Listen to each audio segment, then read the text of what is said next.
All right. Good morning, everyone. Welcome to Accuracy in America. I am Don Irvine and joined by my co-host, Brian McNichol. Hello, deplorables, dregs, despicables, chumps, Neanderthals, and dog-faced pony soldiers. Yeah, I don't know. Maybe we'll add at least one per year or something, or sooner. Who knows? I'm sure they're cooking some up for us over there now. I'm sure. I guess it's probably, seriously, the next one is going to be domestic terrorists. I don't know if you saw the Attorney General said, I guess yesterday, the day before, he announced he's going to a domestic terrorism task force. Okay. Now, most Americans realize that almost all of what could be called domestic terrorism in this country comes from the left, right? I mean, it's Seattle and Portland. There's your domestic terrorists, right? How did that work? And but that's if Merrick Garland is doing this and Joe Biden has ordered it, it's not to actually deal with the true domestic terrorists, right? It's to harass conservatives.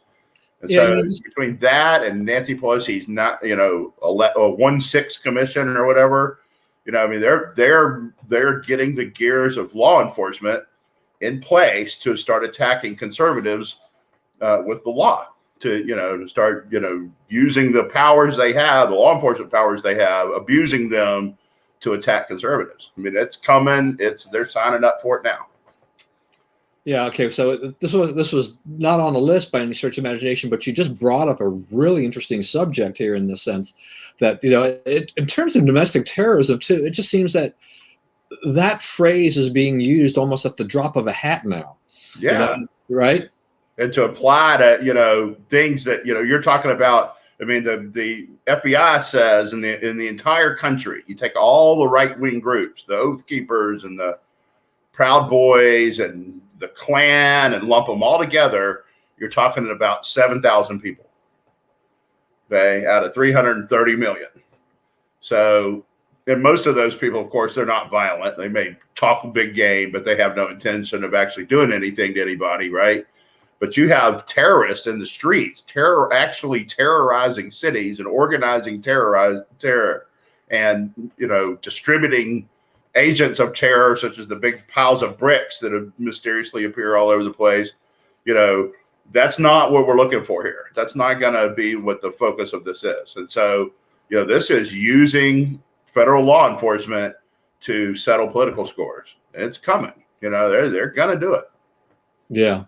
I mean, that's the thing. I mean, that you're right about that in terms of, and it bothers the heck out of me. But yeah, with this administration, with Democrats in control of Congress, I mean, this is going to be part of their agenda. They just want to roll right over us and expand this whole thing. And they're not checked by morality. There's no what's right and wrong in this. This is just, how deep can we stick the knife in before we get caught? Yeah. All right, so we'll move on to the topic of the day and spend as much time as we need to on this, which is obviously everywhere you turn. There isn't a station, a newspaper, online website that hasn't made a comment about this probably by now, which is the Derek Chauvin trial verdict. It came out late yesterday afternoon. There was all this anticipation built up by it. I kept seeing little headline things. It's like, join us live, for the reading of the verdict and all of this stuff. I usually watch a couple of sports programs in the late afternoon, Around the Horn and Pardon the Interruption, and they tape at least I think Around the Horn tapes a little earlier in the day, but they knew that was coming probably, and then I think on Pardon the Interruption, they actually were able to mention it, so they got their little dig in it about halfway through the program as well. And it's just, how this whole thing has permeated every level of our society. And it's this whole kind of, the thing I'm getting from the media is like, America has breathed a collective sigh of relief over this verdict. What's going on here? Right. What bothers me is okay, the right thing happened. The president was like, we're hoping the right thing happens. And, who was it? Maxine Walters, if the right thing doesn't happen, we should, push more confrontation, become more confrontational, stay in the streets. By the way, the left is correct on that's all she said was we should be more confrontational and we should stay in the streets. That's not. It sounds like a call to violence, but it's not. And we should quit accusing her of that. And the effort to censor her was not, well thought out to me. They've lost, and they should have lost. And I guess all the Republicans did vote for it, but she didn't really call for violence. If we want to really punish people for doing that, they have to really do it first.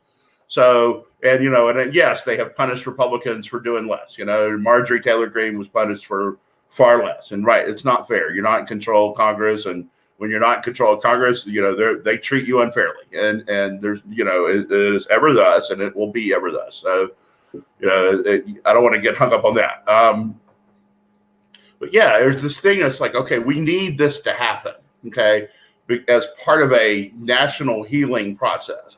Okay. And I think that's what bugs me, as far as I know, when this first happened, I have a friend who practiced law, and he both prosecuted and did criminal defense in Minnesota. So he knows exactly what the law is. And I'm like, okay, is he charged correctly? And he said, yeah, he's charged correctly based on, the video he had seen and the accounts he had read. And my friend turned out to be right, because a lot of people thought he was overcharged and they weren't going to be able to make the stick. And there was a lot of writing on the right that, hey, the defense is really making some inroads here and all that. And it was like, at the end of the day, no, they didn't. They didn't make any inroads, and he was convicted on all the accounts. And so he was correctly charged. I guess you would have to say at this point. So, I also think those 14 people, I guess it was taken down to 12 the last day or so, were diligent, tried to do the best job they could. They apparently did hear about what Waters said about, being more confrontational and staying in the streets. They did not hear the president's remarks on that.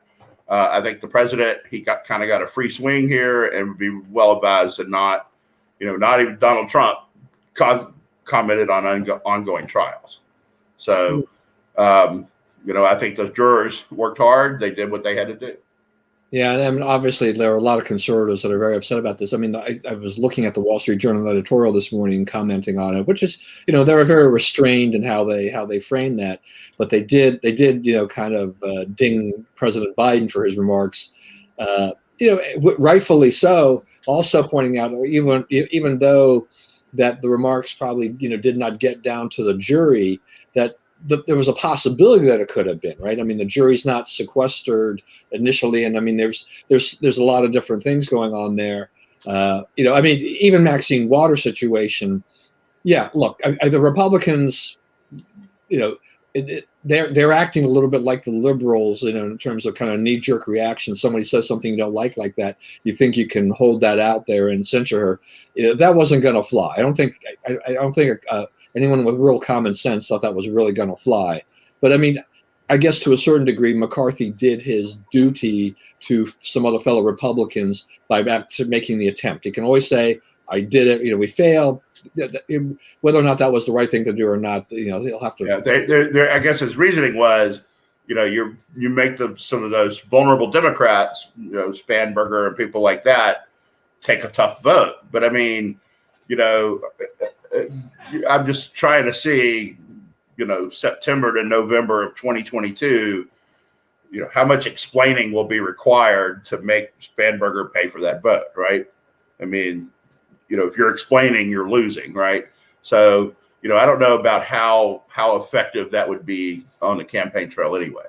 Right. Yeah. And the Democrats still controlled Congress. So, I didn't really expect any Democrats to really peel off and to join. I mean, if they had to take to join and say, look, we don't like Maxine Waters enough that we'll do this. I think that I just didn't see that was really a likely outcome of this. But I guess in some ways, I mean, it's a way to just remind people and keep it alive. And maybe not everybody heard about the whole issue to begin with, Right. So they did put that out there on the table as just another reminder about Maxine Waters. And there is, to some degree, there is some double standard that goes on between the Republicans and the Democrats on stuff like this as well. I mean, you have, CNN's Chris Cillizza.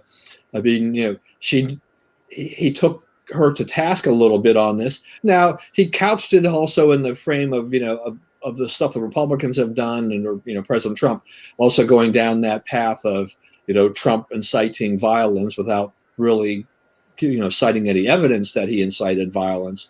But that is the common refrain from the liberals anyway, that he did it. That's their belief structure. But he did say that, you can't go, in essence, and play in the mud like that. I mean, if you're going, kind of a little bit like Michelle Obama. She kind of violated that. When they go low, we go high. Maxine Waters did not follow that dictum in any way, shape, or form.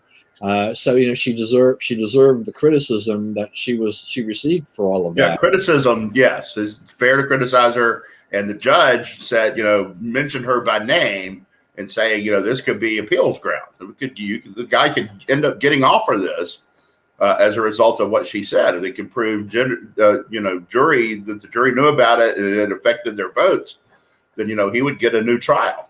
Right. And that definitely attracted a lot of attention. That raised a lot of eyebrows when the judge said that about her. So it's, I don't know that Maxine Waters cares one way or the other. Right. But you know what? It's one of those things, like, it doesn't take her out of the game. Right. But it is another brick in the wall that you're talking about, a fairly unstable, imprudent person is the head of the House Financial Services Committee, right? I mean, it's somebody that's pretty much recognized as a crackpot by people in both parties, is the head of financial services. What could go wrong, right?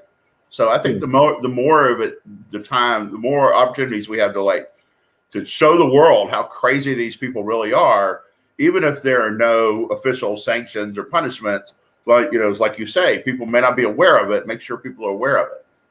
Yeah, I mean, and she says she's not a violent person. She was trying to defend herself. But I mean, I one of the reasons that this all came up too is that because people were trying to read between the lines to what she was saying. She didn't outright come out and say we're going to go out and riot and tear things down, burn things down. But there are a lot of people who read that as a kind of a subliminal message to the activists to say, if the decision doesn't come out the way we wanted to, expected to, then go ahead and take to the streets. Kind of. It was like when Trump was first elected, and she got up and said, "Hey, you see those people in town, you see them in a restaurant or a store, you get a crowd and you get up in their face and tell them they're not welcome." It's like, you're urging on crowd. You're very close to the line there of urging crowd vigilante justice, crowd justice or whatever. Then too. So I mean, it's just another, piece of evidence that she's not playing with a full deck. Yeah. So and also that she is relentlessly mean. Right. Her errors are all on the side of being too mean, too jerk, right? Yeah. I mean, she's getting a little bit up there in age and years, but her seat is pretty safe. I mean, I would assume D plus 36 district or something. Yeah, I'd assume that when it comes time and she gets replaced, that it'll be another liberal, lefty Democrat, but maybe not quite as crazy as she is or something like that. So we'll have to wait and see, as time marches on, to see what happens there. I also thought too, based on what just the news reports around the country before the verdict was announced. I mean, I think what was it?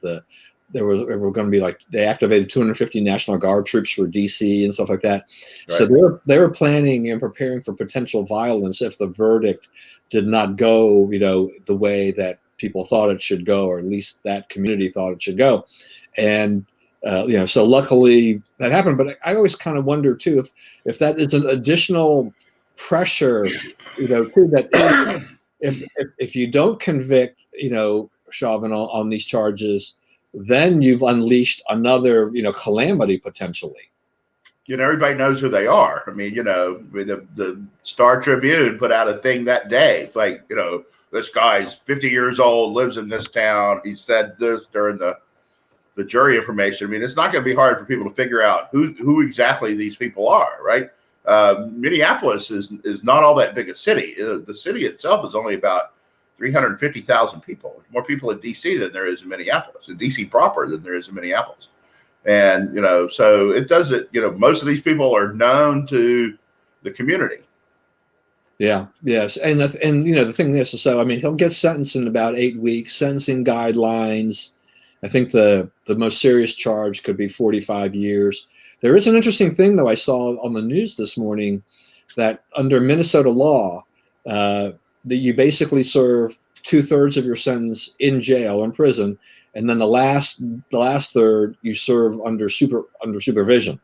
So whatever they come up with, he'll get out at some point, theoretically, and then serve the rest, but just be under supervision. I read a thing this morning from a prosecutor. It was a friend of my friend who prosecutes these crimes in Minnesota right now, and her thing was he will probably end up being in prison, barring an appeal and so forth, for 10 years or a little more. Yeah. So that also begs the question: is well, on the sentencing, are we also waiting for yet another powder keg? That what right. the people, what the expectation is from, say, the BLM people and the Maxine Waters of the world is a very stiff and long sentence, and that so if as the guidelines dictate and they the judge decides what to do, if he winds up giving them a 20-year sentence or a 25-year sentence and he serves 2/3 of that or whatever, is that going to be satisfaction enough? Or because people don't quite, I mean, the everyday person out there is not going to necessarily understand all the nuances of the law and how the sentencing goes and how this is all determined and what it comes out to be, so that if he winds up, if the news reports come out, he winds up serving 10 or 15 years in prison. I mean, I could see that as another flashpoint for people to say that's not enough. And then, right. I mean, you already saw, AOC said, this is not justice. It's like, okay, what do we need to do to get justice? We're not going to hang the guy. We don't hang people anymore, Yeah, so, right. I mean, you're right. I mean, exactly. If this isn't justice, then what is justice? And yet you have plenty of people who've been following this closely that have come out and have said, justice has been served.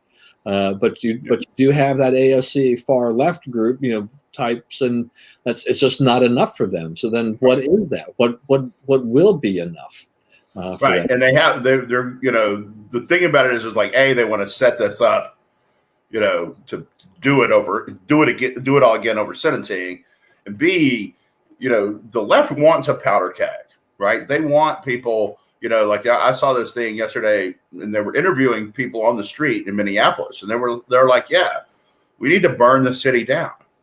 Oh, you think it's a good idea? Yeah, I think it needs to be burned down. It's like, okay, that's a thought. We're going to cleanse. We're going to get rid of all this animosity and all the sources of this animosity in one big fire. Okay. But then you have nowhere to live and no way to make a living for those 350,000 plus probably another 300,000 or 400,000 in the suburbs, right? So if you burn down the city, I mean, the next day it'll feel good for a day or so, but then there's going to be some really bad consequences. And what they're set up for now, I don't think that the city fathers could defend the city if people decided to burn it up. So, if you live in Minneapolis, you're going to have some choices to make, because I definitely wouldn't leave any money invested in a business there right now. And, and I wouldn't live there. I think that's going to go through some stuff. Yeah. Look, I mean, if you go back in history, just look at Washington, D.C. When I was a little kid, they, what was it, 1968? They went out and they set the city, they destroyed things and everything like this. It took Washington, D.C. decades. Yeah. Really, like 35 years to get the H Street corridor. That was 35 years that neighborhood was blight. Right. Nothing.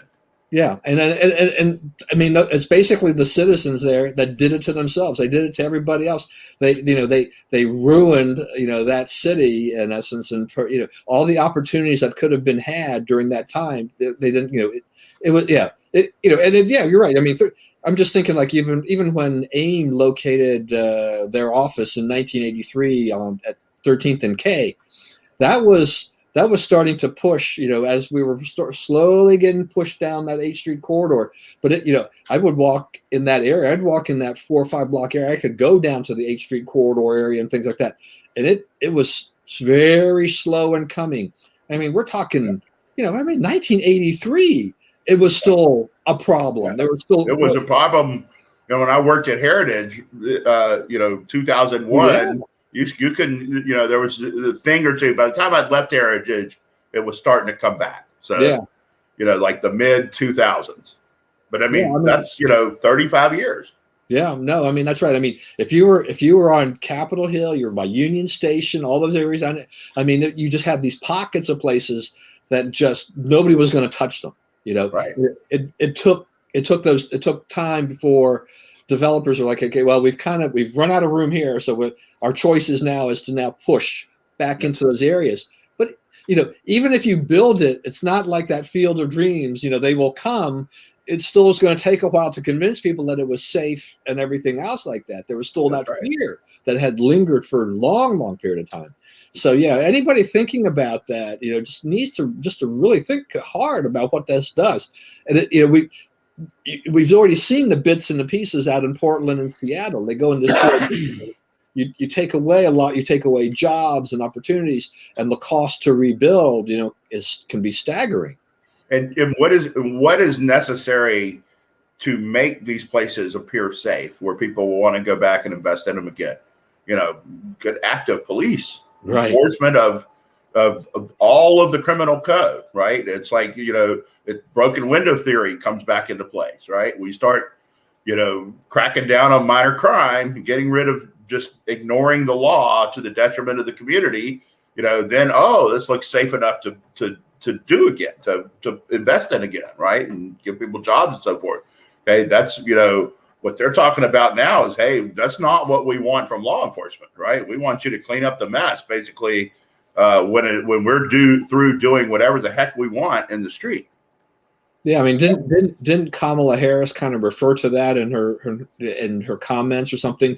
I mean, talking about criminal justice reform, police, it's still out there. I mean, they're still on this kind of, we need to reform the police, we need to defund them, we need more of the community, we need more of these community organizers in there, and all of this kind of stuff. But like, hey, look, just look at the Northwest. Look what's happened there. It hasn't been pretty, and you want to go that direction. There's going to be a lot of anarchy going on here more than anything else. Yeah, and I think what you'll see though is that some cities are going to say, hey, that's not what we want. We want our downtown vibrant. We want people to feel like they can go down there at night safely and move about, and they're not threatened by these things. I mean, this is killing New York, for instance, right? Yeah. New York's tax revenues are off almost half the city, So, why is that? Why? Because people aren't spending money in New York. Right. That's a lot of money they're losing. Right. Okay. So Bob is coming with a couple of comments. I held back on one, but let's do this. Going back to the domestic terrorism, to be deemed credible, all domestic terrorism policies must be developed and enforced on the basis of the extent of the threats involved, rather than the ideological backgrounds and motivations of the groups and individuals involved. I think we definitely agree with that. Yeah, and then he just not what's going to happen, but yeah, I agree. Yeah. What should happen. Right. Bob, I think you realize the same thing, right?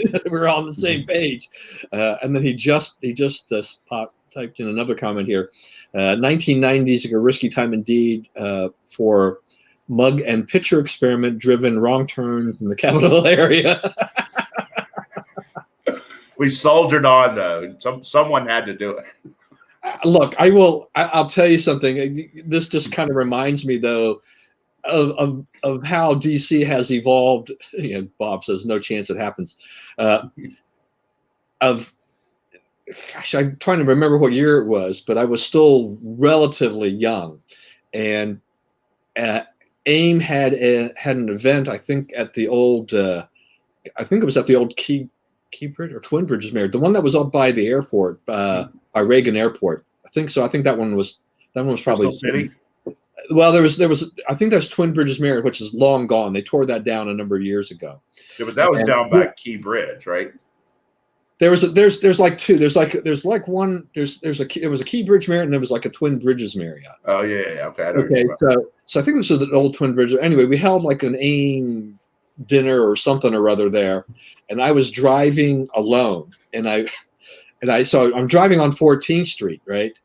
And it's a Saturday night, and I left the hotel. I drive across 14th Street, and I'm now in probably around 14th and U-ish, area or something like this. And I'm at a traffic light, and my car starts to get surrounded by hookers.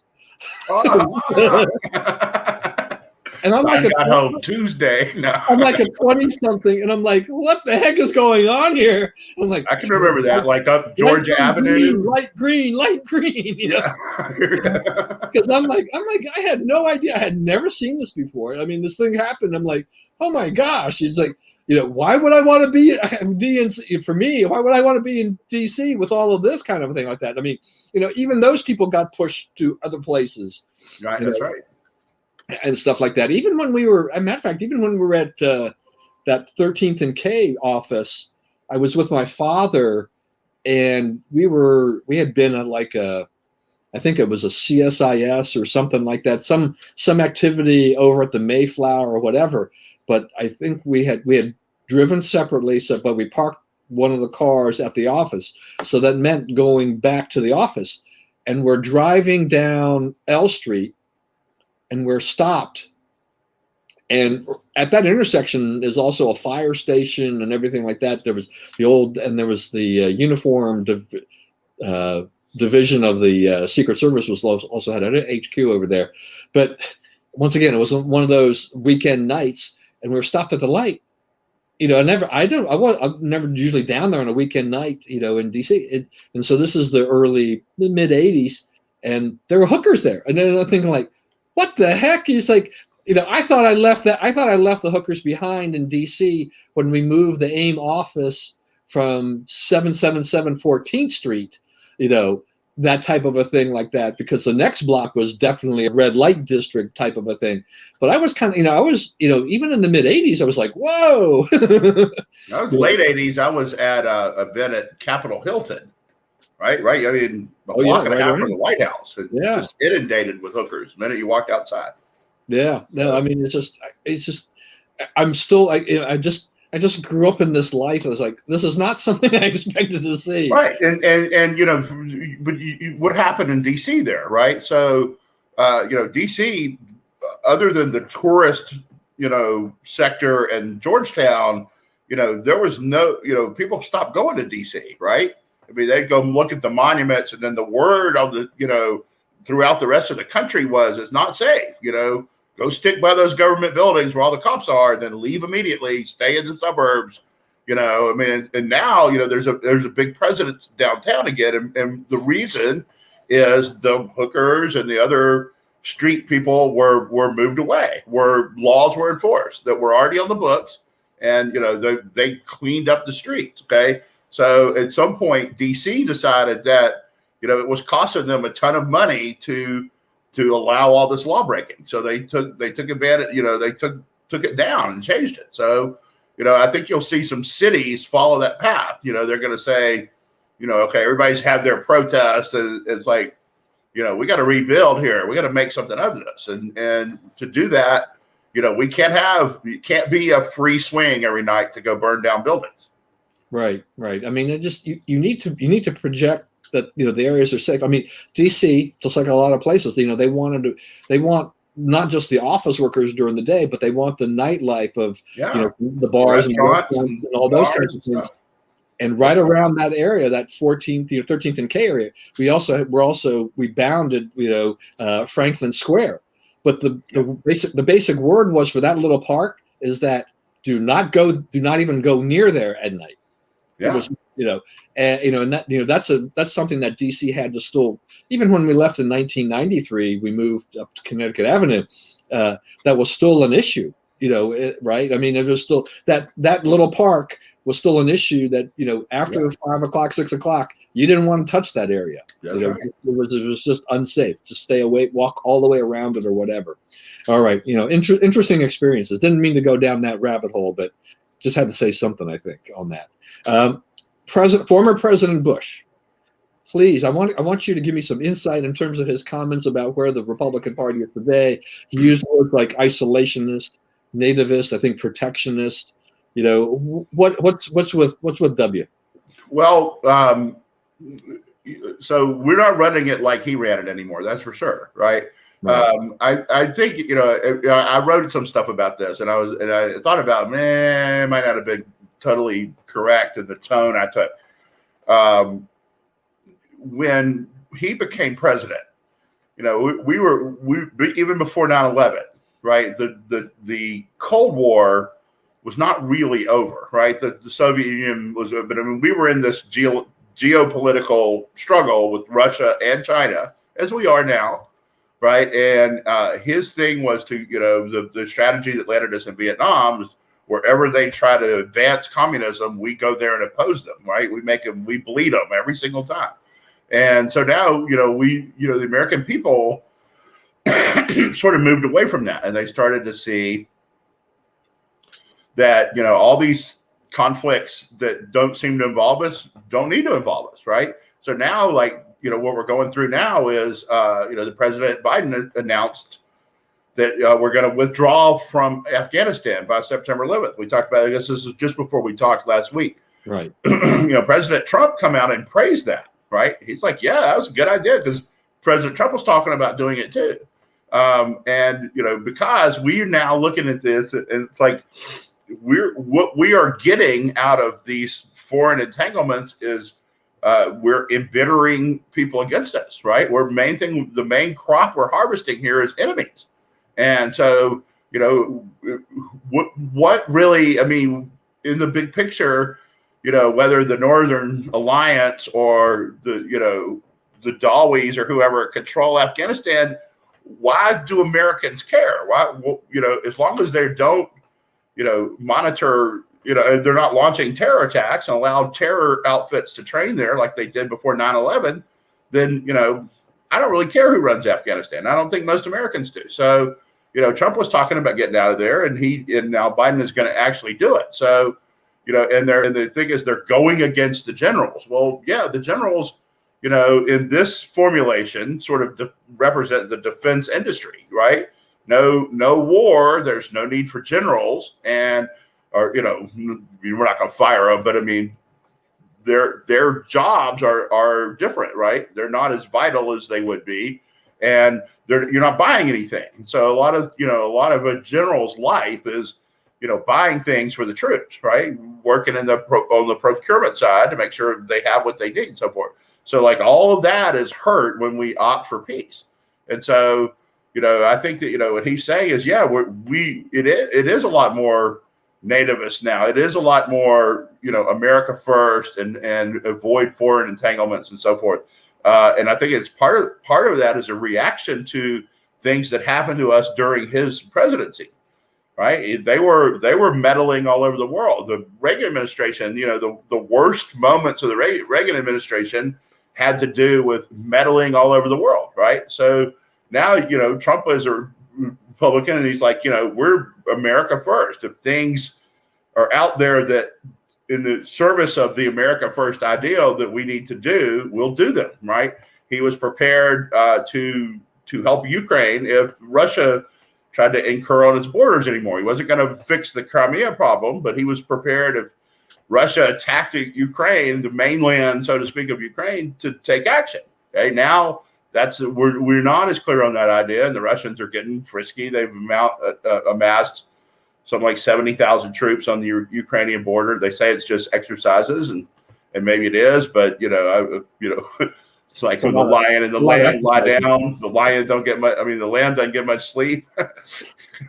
So I think it's, there's a problem to this present day, and there's a new approach that George Bush would not have taken, and part of him is a little resentful that we kind of moved past the George Bush way of thinking about these things, but I think part of it is just events have overtaken, and our whole view of foreign policy is different now, on the right, and to an extent, all of the United States. Yeah, I guess we're kind of seeing that shift of where I can remember a lot of talking about, U.S., should they or should not be the world's policeman, kind of a thing like that, to now it's like we need to protect our own interests first, and if there's some other things that are vital to our interests, maybe we get involved with that. But why are we dipping our toe into all of these different things?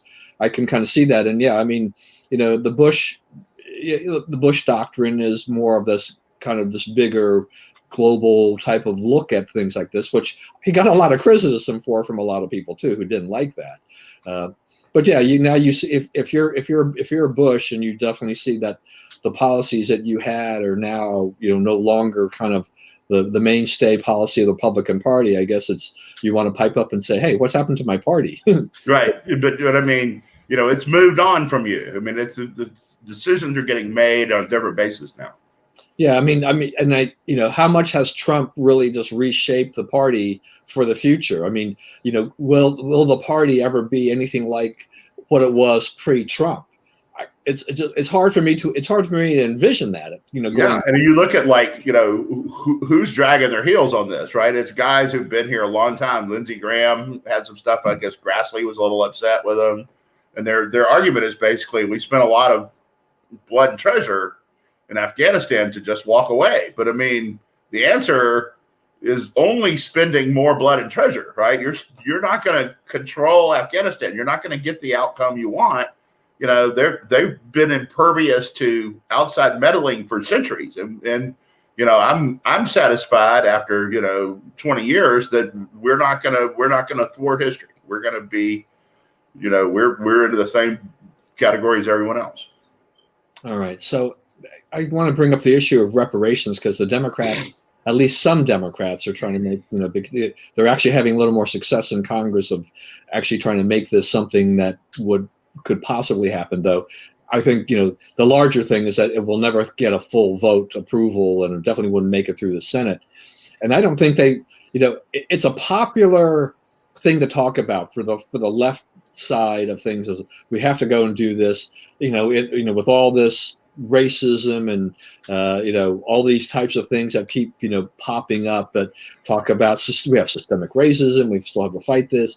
One way to do this, we have to go back and make good to the former slaveholders, and kind of things that people who are ancestors were slaves, etc. We saw the thing in Evanston where they were giving up to $25,000 for housing related things like this. But it's really a very complex situation. It's not like you're going to be giving every black citizen in America X amount of money, and that would call it equal. You have the Oprah Winfreys of the world or whatever. They surely don't need it, or a Michael Jordan or whatever, or Steph Curry. I don't think they really thought about how they could actually make this work, and could it even work? Well, my problem with it is it's the same problem that sort of creeped into this Chauvin situation is, and you heard some of this rhetoric after the verdict yesterday about, righting historic wrongs. It's like, Chauvin was not about righting historic wrongs, right? It was about one cop who didn't take his knee off the neck of one guy, one time, in one place, and his explanations for why he behaved that way weren't sufficient to convince people not to convict him, right? But it was, and that's the thing that makes me somewhat comfortable with it, is that it does look like it wasn't group justice. It wasn't we've got to pin this on the white guy. It was we went through the facts of the case, and this is what we decided. So in reparations, And that's the basic premise of American law. Individuals are responsible for what they do. And to the extent they have to make reparation to someone, it's the person they're wronged. And they wronged. And the person they wronged has to demonstrate that, hey, I got wronged. Hey, they knew beforehand. And hey, this is what it cost me and what you have to pay me. Right. So, this is not that. This is, a group of people who weren't responsible for the crime are going to pay people who were not victims of the crime, right, over something that they didn't do. Okay. There's nothing about that that's right. Okay. And I don't know how you straighten that out. And I understand what the folks are saying, that, you took someone somewhere, took some labor from people without paying for it and ought to have to pay for it. But, those people are dead, right? And legal claims end when you die. And so I think that it's not productive to try to pin legal claims on people who weren't responsible. Yeah, I mean, and that's actually part of the problem, in sense of with how these things work. I mean, you tried to find the guilty party and then blame something. I mean, to a certain extent, it's just like how far they go on smoking or alcohol, drunk driving. Is that they start really reaching deep into who could be held to blame for things that happen. It's like, you're really stretching this. This was not the way it was really meant to be. But now, when you're starting going into the manufacture of this, that is really, if you're the one who brewed the beer, you're now responsible for the person who went out and drunk driving or something like this. I mean, right. Really? I mean, is that we're going this far with this? This is I don't understand this. That's like they're trying to charge the weapons manufacturers for shootings, right? The rest, what the person who made the gun, the people who made the bullets, it's like, come on, they're not responsible for a crime. They're responsible for making a legal product. Okay, the product was misused by someone who bought it. Right. So you have someone who's responsible for the crime, punish them. Right. Bob has chimed in here on the previous segment here. China and Russia testing mumbles every day. Given his 40-year track record, doubtful if he passes those tests as far as concrete policy action is concerned, which I think is true. I mean, I think this is what you are seeing, is that because China has become far more, definitely become emboldened, with a lot of their language and rhetoric since Biden took office. And as you mentioned, with Russia and the Ukraine, they're basically kind of saying, how far can we go with Biden? Before Biden actually starts fighting back, they're gonna push that envelope, I think, as far as they can.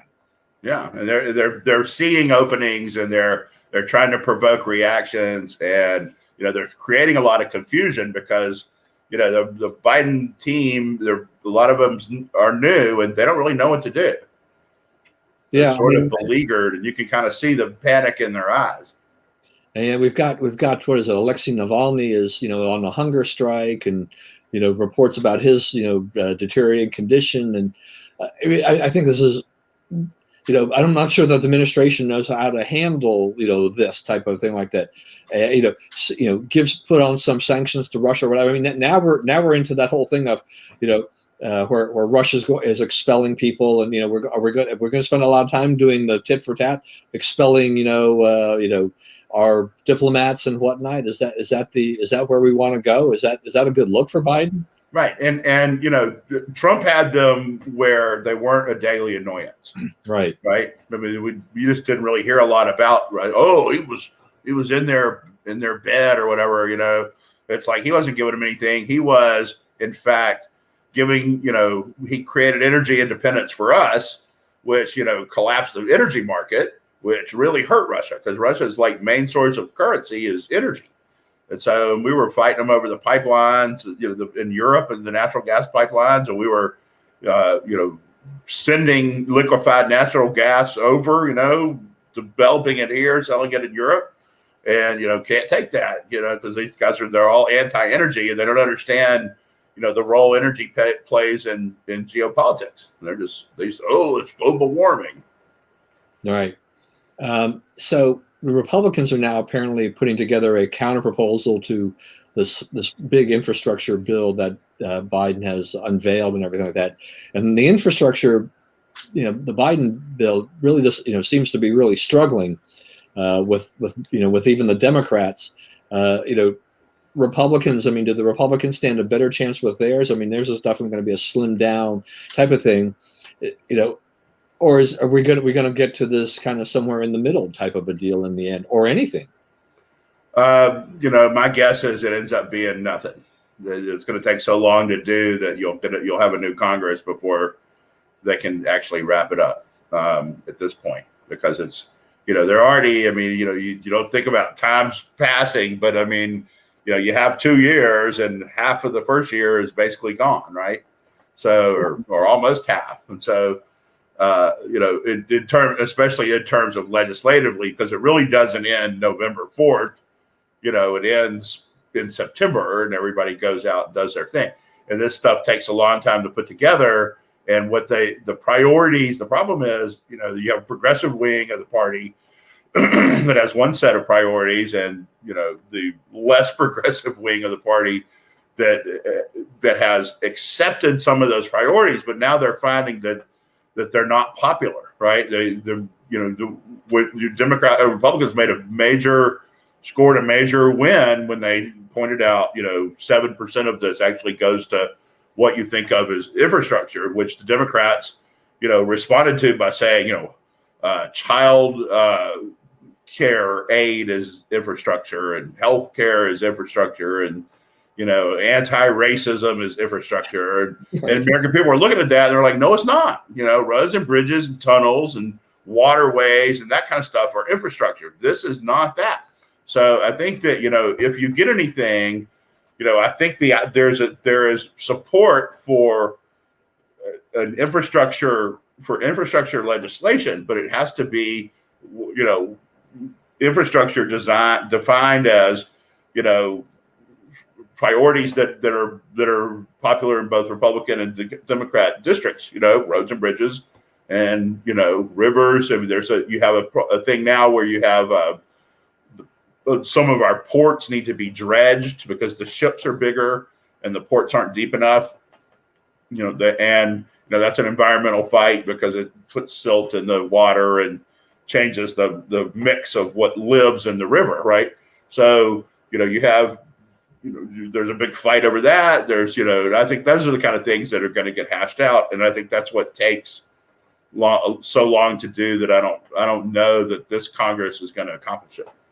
Yeah, I mean, didn't they want to try to get this done by the end of the summer or something like that? Wasn't there kind of initial goal? Yeah, but they don't have the votes now. What they're trying to do now, they're going to have to rip it up and start over because they've already had 2 Democrat senators say they won't vote for it. Yeah, I mean, so because we're here, nearing the end of April, and this is going to be a problem because calendar-wise too, with Congress coming up for re-election in November of 2022. What Democrats don't want to be tied to, at least the ones in the more vulnerable districts, is to have to explain themselves as to why they would have supported legislation like this, for that time. Because when they get down to that November-ish mark, I mean, that next year they're going to be kind of starting again into full bore mode of running for re-election, raising right. They have to raise the money. We got to run for re-election. That's always one of the things about the House is that you really, on a 2-year cycle, you don't have a lot of time to really deal with. Yeah, that's my point. Is that you got to get after it, and so you've spent now months on a vehicle that's not going to get there, right? That you now know you cannot even get procedural votes through the Senate. You can't even get it through reconciliation because you don't have even 50 votes. Will the media talk about this at all in terms of if it doesn't, if it doesn't happen here in the next few months and it continues to get bogged down, they continue to lose people on this, will the media come out and say that Biden has failed on this very grand? I don't see them talking about this. They're not going to say it's a crisis. I can tell you that. They seem averse to saying anything is a crisis. Which, I mean, I didn't have it on the list because we talked about it, but once again, it's like Harris has not really talked about this. Here we are about 4 weeks in since she's been handed this whole, border crisis issue. But boy, I mean, there's to me, there's like crickets with the media and everything. They don't want to talk about this. They want to point out that, what is she doing, right? She says she's talking to global leaders about it. Who's she talking to, and what is she promising to do? It looks like one of the things they're promising to do is the Trump had agreements with Guatemala, Honduras, and El Salvador that, we gave them some money for economic development, create jobs down there so that people would not come here or not want to come here. They have, a good life where they were. The first day Biden was president, he tore up all those agreements, informed them we weren't going to do that anymore. Okay, well, then those people said, well, then we'll if anybody wants to go to the U.S. can go. Why would we stop them? We were doing it for the money. We don't get the money. Why would we stop them? You can have these problems instead of us. And so they, that changed everything at the border. All of a sudden, here we are with all the undocumented kids and kids traveling alone and no place to house them and all these things going on. What are you, 7,000% capacity of some of these places on the border and so forth, these holding facilities or whatever. So, they created their own disaster. So now they're like, hey, what would it take to get you guys back into those agreements? They're starting to explore that, but they've already fired their top border person. So, I think at this point they realize that it's the funniest part about it was, Biden did say in answering a question from a reporter that it was a crisis at the border. And then Psaki says, well, it's not administration policy to call this a crisis. So the guy who's the president calling it a crisis doesn't set policy. The president is not setting policy, right? That's what they're saying, right? Well, hey, you didn't talk to the White House about it. You only talked to the president. We never had that problem with Trump. If Trump said it, that was the policy, right? There was no guys in the background may want to do something different, and they may be in charge on this one. Trump was in charge. You knew who you were getting the answers from. Right. What a difference in just the quality of the executive talent between Trump and Biden. Just one's just a dullard, and one of them was a pretty good executive, whatever else he may have done or not. Right. He wasn't perfect. He wasn't perfect, but at running things, the other question is that someone needs to get an answer to is how many people work at the White House now compared to when Trump left, right? Because he had cut the First Lady's staff from 27 to 4. He'd cut the national security staff from about 490 to somewhere in the low 80s, 81, 82. Okay. So, he, basically hollowed out the State Department, Commerce Department, right? Education Department. He just didn't, undersecretaries left and they just didn't appoint anybody. Right. So part of it is we could have put a bunch of Republicans in power and put and burrowed in like Democrats do. But part of it is that, now you have to defend, why do we need 490 people on the National Security Council? Why does this First Lady need 27 people helping her? Right. So, I don't know where all that stands, but that's a good little story for some enterprising reporter who, would like to make a headline other than the, pre-approved headlines. Yeah. All right. 2 minutes. 2 minutes. Let's see what we had on here that we did not get to. So it looks like James O'Keefe has been suspended. I am, all he did, that was a pretty straightforward James O'Keefe, get there, right? Yeah. He went in and he got a CNN guy to say, we were pushing to get Trump out. Like, that's a big shock to anybody. And now we're going to push for global warming. Like, that's a big shock to anybody, right? Because it opens up the whole leftist agenda, that and COVID. And then, they have an argument to control almost everything you do, right? So, I think that, I don't know how long they can keep doing that. I think it's, different things could come along and force Twitter's hand a little bit of that. But there's also, I guess there's Mike Lindell has started a new sort of Twitter thing. I'm not sure. I don't think you can get into it yet. I think there's some problems logging into it or whatever. So, I mean, we'll see. He called it Frank or something. Yeah, Frank Talk or something. Yeah. So, I don't know. I mean, look, I'm not a big James O'Keefe fan, but still, the thing is that the heavy hand of Twitter on the conservatives is bothersome, and right. I think it does lead to other things that there will, at some point in time, there will be a good alternative, something better than Parler and things like that that people will be able to go to, and then Twitter will just be just an echo chamber for a bunch of liberal loonies or something like that in the end. Yeah. So anyway, all right. Thank you everyone for joining us today. Always appreciate the comments from our good buddy Bob. And please always stay safe, stay well. Remember, we live in the greatest country in the world. Do not let anyone tell you otherwise. God bless America, and we will see you again next week.